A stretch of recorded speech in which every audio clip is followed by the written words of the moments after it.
Big Bash লিগে bat হাতে মাঠে নেমে স্টিভেন স্মিথ দেখিয়ে দিলেন 20 ওভারের ফরম্যাটটাতেও তিনি কতটা দক্ষ। শুক্রবার রাতে সিডনি সিক্সার্সের হয়ে মাত্র 41 বলে এক অনবদ্য শতক হাঁকিয়ে তিনি জায়গা করে নিয়েছেন রেকর্ড বুকে। আইপিএলে দল না পাওয়া স্মিথ যেন এই ইনিংস দিয়ে আবারও নতুন করে জানান দিলেন বলের রং বদলালেও স্মিথের পারফরমেন্স থেমে থাকে না।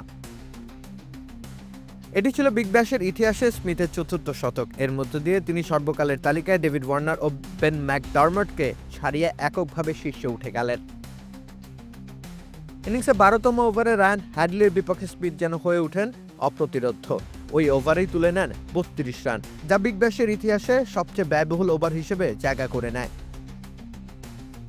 অথচ এর কয়েক সপ্তাহ আগে 2026 মৌসুমের আইপিএল নিলামের 2 কোটি ভিত্তিমূল্যে নাম তুলেও অবিকৃত থাকতে হয়েছিল তাকে। 2024 সালে আন্তর্জাতিক টি-20কে বিদায় জানানোর পর অনেকেই ভেবেছিলেন হয়তো সংক্ষিপ্ত সংস্করণে স্মিথের সময় বুঝি শেষ হয়ে এলো। তবে এই রাতে সেই ধারণাকে যেন তিনি একেবারেই উড়িয়ে দিলেন। আমরাই নাম্বার ওয়ান।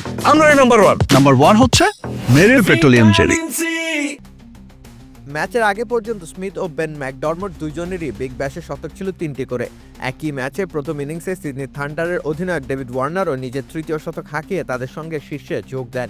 কিন্তু সিডনি ক্রিকেট গ্রাউন্ডে 190 রানের লক্ষ্য তাড়া করতে নেমে স্মিথের দুর্দান্ত এই শতকই পার্থক্য করে দেয়, ফলে তিনি এককভাবেই সেই রেকর্ডের মালিক হয়ে যান। সিডনি সিক্সার্সের জার্সিতে স্মিথের পরিসংখ্যানও বেশ ঈর্ষণীয়। 2011 সাল থেকে এই দলে খেলে তিনি 35 ইনিংসে 48.81 গড়ে করেছেন 1318 রান, স্ট্রাইক রেটটাও প্রায় 151। এর সঙ্গে আছে 4টি শতক এবং 8টি অর্ধশতক। বিগ ব্যাশে স্মিথ খুব একটা নিয়মিত নন। গত 5 বছরে সির্ফ 11টি ইনিংস খেলেছেন। এই সময় যখনই তিনি মাঠে নেমেছেন তখনই ব্যাট হাতে নিজেকে বানিয়ে ফেলেছেন হাইড্রোজেন বোমা।